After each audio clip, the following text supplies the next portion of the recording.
Alejandro Gutiérrez, bienvenido a Expedientes en Red. Al contrario, mi estimado Antonio, pues aquí gustoso de formar parte de estos expedientes tan interesantes que tienes ya, pues algunas buenas docenas, y para mí es una decisión que me hayas invitado esta tarde. Con mucho gusto, Alejandro. Oye, tú eres doctor en Derecho con especialidad en materia fiscal y un tema que inclusive me han estado comentando algunos amigos, algunos seguidores de Expedientes en Red, es digamos, cómo afecta actualmente en México para inversionistas, para el movimiento económico, para simplemente la estabilidad económica de una empresa o de las personas en general, la política de combate al lavado de dinero que tiene esta administración, Alejandro. Muchas gracias. Qué interesante pregunta, mi estimado Antonio. Fíjate que hay que recordar un poquito los antecedentes que la política y la ley antilavado que se aplica hoy en día fue publicada en las finales del sexenio del presidente Calderón, pero le tocó ya siendo funciones al entonces presidente Peña Nieto la vigencia de esta ley, que en realidad fue una, no quiero decir imposición, pero sí una sugerencia con mucho grado de fortaleza por parte del Fondo Monetario Internacional que se aplicará en México. De hecho, el texto de la misma fue propuesto al gobierno, ya te digo, del entonces saliente presidente Calderón, y en esos términos fue publicado y es el texto vigente hasta hoy en día. Entonces, es de gran trascendencia desde el ámbito internacional que los países en el mundo combatan de manera eficiente y eficaz el lavado de dinero y por supuesto, también no lo termina de decir la ley, pero también el apoyo o financiamiento al terrorismo. Y por supuesto, México, al ser un integrante de la OCDE, pues es imperativo que apliquen y tengan políticas en esta materia. Entonces, claro, llega a este sexenio, el sexenio pues polémico por muchas cosas, por muchos cambios, por muchos contrastes, donde se aplica una política muy interesante que a continuación vamos a abordar, que hoy en día encabeza el señor Nieto, y bueno, creo que ha hecho un buen trabajo si se mide en el monto de cuentas bancarias y de peculio que se ha asegurado más que en cualquier otro sexenio pasado. Sin embargo, llama la atención ver cómo, qué políticas, qué criterios han adoptado para asegurar esas cuentas bancarias, ese dinero, porque el delito conocido coloquialmente como lavado de dinero, que en realidad está tutelado bajo el nombre de operaciones con recursos de procedencia ilícita, regulado por el artículo 400 bis del Código Penal Federal. Lo que trata de combatir efectivamente es que los delitos, el dinero, el recurso que se obtiene, que son producto, consecuencia, secuela de actividades ilícitas, no se formalicen. Por eso de ahí viene el nombre de lavado. No se les dé la apariencia de ser dinero lícito y entren al comercio normal, natural, y que se puedan pues integrar a la formalidad económica a sabiendas de que proviene de un conjunto de diversos actos ilícitos del ámbito penal. Entonces, la cuestión es que vale la pena analizarse ante este récord en monto económico de cuentas bancarias que se han asegurado más que en cualquier otro sexenio pasado. Merece la pena advertir y analizar cuáles son esos criterios, qué es lo que dice el tipo penal como requisitos para que se pueda proceder en contra de ellos y cómo funciona esa cadenita para que termine un juicio seguido ante un juez ahora de control que conozca de este ilícito. Antes que nada, la Secretaría de Hacienda tiene una unidad que es la unidad de inteligencia financiera, mejor conocida como la UIF, ¿no? que es la que está todo el tiempo analizando, advirtiendo los reportes que le mandan las propias instituciones bancarias, que con aplicación justamente de la ley antilavado para, para prevenir actividades de esta naturaleza de lavado de dinero, eh, es que le están informando las instituciones de crédito constantemente, mes con mes, a la Secretaría de Hacienda de la actividad, los recursos ordinarios, los promedios, los saldos, el origen, si es en efectivo, de qué cuentas provienen, para analizar si esos recursos llaman la atención para ser considerados para su análisis ya de manera más detallada por parte de esta unidad. Y cuando ellos se consideran que es inusual o que es raro, o inclusive que tiene cierto grado vamos a decir, de naturalidad, a juicio de ellos no, y empiezan a iniciar formalmente carpetas de investigación ante la CEIDO, que es el organismo dentro de la Fiscalía General de la República, en estudiar delitos de esta naturaleza. Hace unos días fue muy conocido en el ámbito internacional como a un directivo de la Universidad Autónoma del Estado de Hidalgo, se le inició una acción jurídica, una acción en su contra, justamente señalando que estaba realizando conductas de esta naturaleza de lavado de dinero. Sin embargo, yo creo que se ha confundido mucho, no solamente en las cuestiones cotidianas, en los medios, en los reportajes, pero también a nivel técnico de la propia unidad de inteligencia financiera, qué actividades son auténticas conductas tendientes a lavar el dinero, que ya lo explicamos hace unos momentos, qué significa o implica formalizar o dar la apariencia de legal a un dinero que proviene de una conducta ilícita, pero no cualquier conducta ilícita, ¿no? Es decir, necesita un grado de tecnicismo jurídico muy interesante y muy importante, porque hay que advertir que para empezar necesita la existencia de haberse cometido un delito previo y de vincular y demostrar, o al menos al grado de, eh, de una evidencia tal a nivel probatorio que sugieran que provienen o son producto de una actividad ilícita.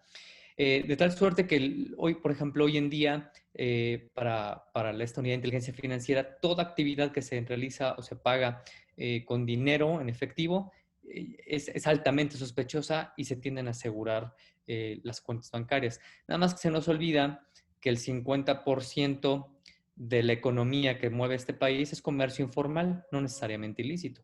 Por ejemplo, la central de abastos en la Ciudad de México, que sabemos que tienen un nivel de comercio tan importante que todavía no llegamos al cómo descifrar, cómo se le pague al campesino, al productor. Pues déjame ahorita aquí tantas toneladas de papa y ya saber que en la tarde te cae tu depósito o aquí está el cheque y te juro que sí tiene fondos. Es decir, el tipo de comercio, pues me pagas, te dejo de descargo la mercancía, no me pagas, no te descargo la mercancía. No, pues en 24 horas pasa el depósito. No, mira, pues en 24 horas te vengo a descargar. Es decir, el comercio que se realiza y se materializa fácticamente en México con dinero no necesariamente se debe interpretar como una actividad ilícita. Pues ya decíamos, la economía informal, pero legal, puede ser al menos del 50% conservadoramente de toda la economía que se practica en México, ¿no? Entonces, a los ojos de Santiago Nieto, eh, pues eso es un foco alarmante rojo y merece ser detenido, congelado, asegurado y procesado penalmente como una actividad que proviene de lo ilícito. Entonces, ¿qué pasa? Que en la práctica la CEIDO recibe un universo muy importante de querellas, porque este delito tiene forzosamente que iniciarse a petición de parte de la Secretaría de Hacienda y Crédito Público. En este caso, las inicia por su naturaleza esta unidad de inteligencia financiera, y 95 de cada 100 que denuncian no se judicializan nunca, es decir, no pasan a la siguiente etapa y sí se mantienen en investigación durante años, 4, 5, 6, 7, 8 años, las carpetas de investigación sí que se resuelva.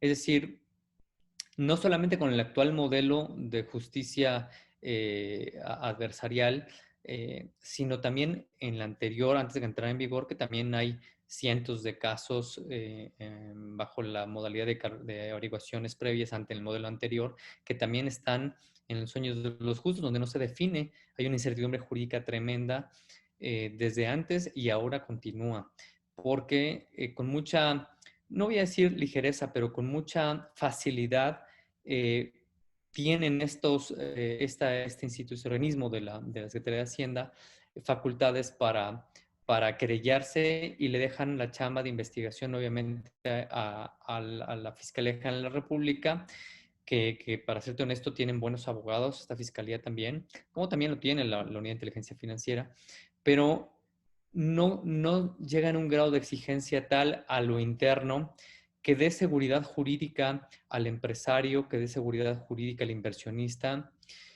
que permitan sugerir que únicamente se están iniciando procedimientos por parte de la UIF ante elementos probatorios evidentes que provienen de lo ilícito. Aquí los criterios subjetivos de congelamiento y de procesamiento son muy ligeros, lamentablemente.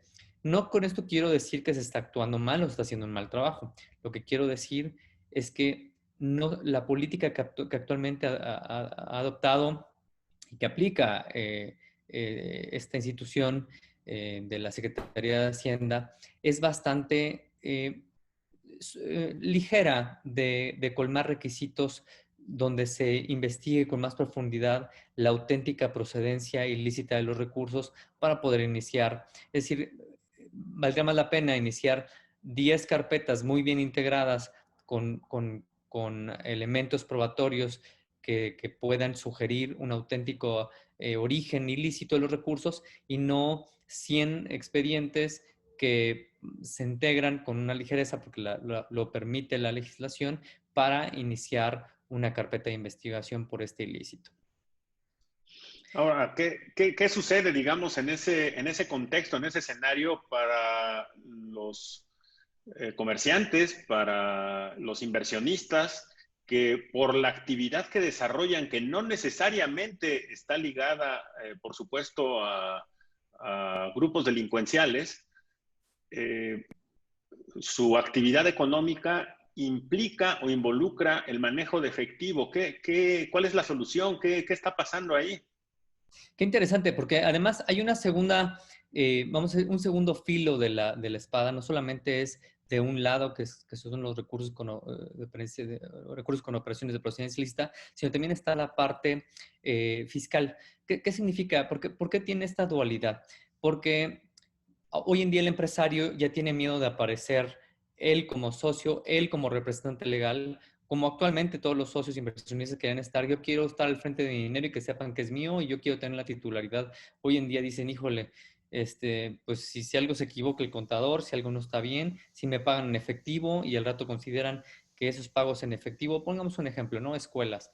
Muchos padres de familia pagan en efectivo, en primer lugar, porque no hay una dualidad digamos, una simetría que permita, padre de familia, si tú pagas con dinero electrónico la colegiatura de tu hijo, la puedes deducir.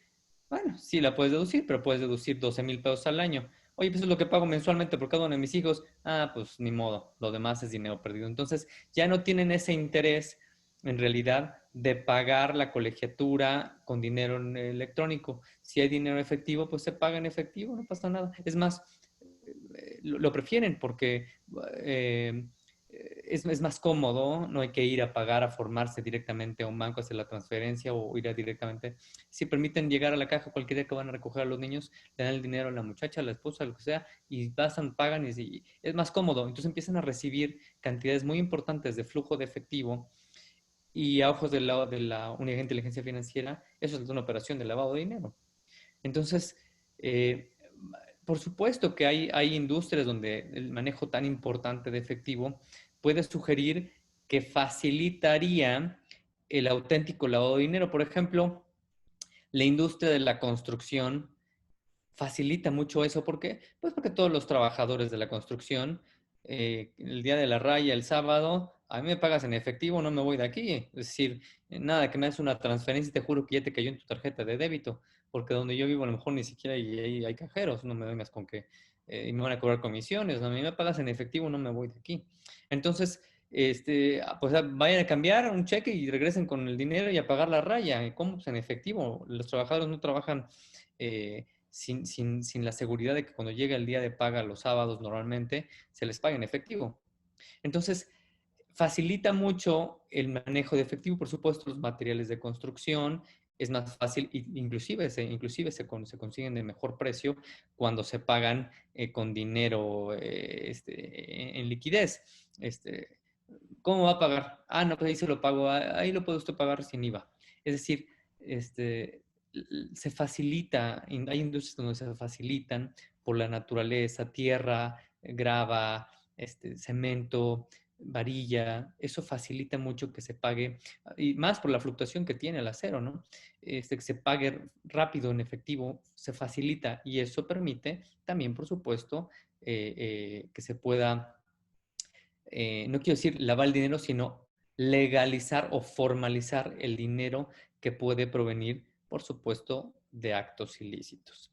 Entonces, ahí es donde tiene que poner especial atención, evidentemente, la unidad de inteligencia financiera, que de hecho la propia ley señala cuáles son las actividades vulnerables, así las menciona. Son actividades vulnerables y menciona la adquisición de obras de arte, oro, plata, por supuesto, bienes inmuebles, compra de acciones, es decir, todo donde normalmente es decir, eso no es una invención, no un estudio o el resultado de una investigación de las propias autoridades mexicanas, sino el propio Fondo Monetario Internacional ha identificado que esas son las áreas donde más se invierte en el mundo, no en México, en todo el mundo.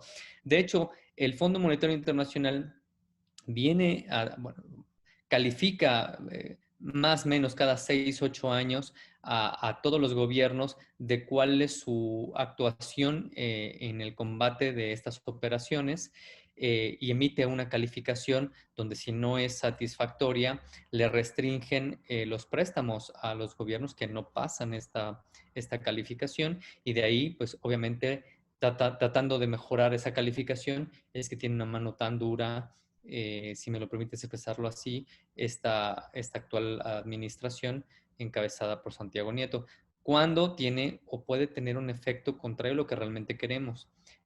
Mejorarla, fomentar la inversión, dar certeza jurídica al inversionista, al empresario, porque se nos olvida que ellos son, gracias a ellos son, o gracias al empresario, es que se mantiene viva la economía y la creación de empleos.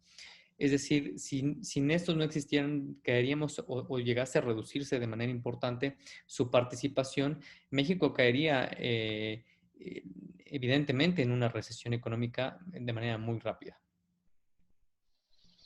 Muy bien, pues comentarios del experto fiscalista que identifican una necesidad para grupos empresariales, para inversionistas y también para las tareas que desarrolla de manera muy importante la administración federal en torno a este tema que requiere especial cuidado para fomentar, digamos, o incentivar aspectos de la economía en México sin lastimarla y, por supuesto, combatir la delincuencia. Es un equilibrio, como tú bien lo citas, bien delicado. Es decir, no por aplicar políticas tan fuertes para combatir, efectivamente se tiene que combatir. No quiero que se interprete que yo estoy sugiriendo que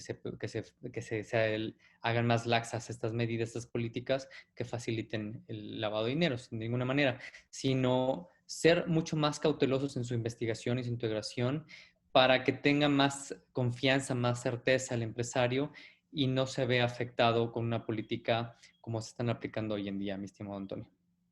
Pues Alejandro Gutiérrez, agradezco mucho tu participación en Expedientes en Red y seguramente nos estaremos viendo en este espacio para integrar otros expedientes. Encantado, yo estaré gustoso de volver a participar contigo y orgulloso de formar parte de uno de los exponentes o expositores de expedientes en red. Un gusto.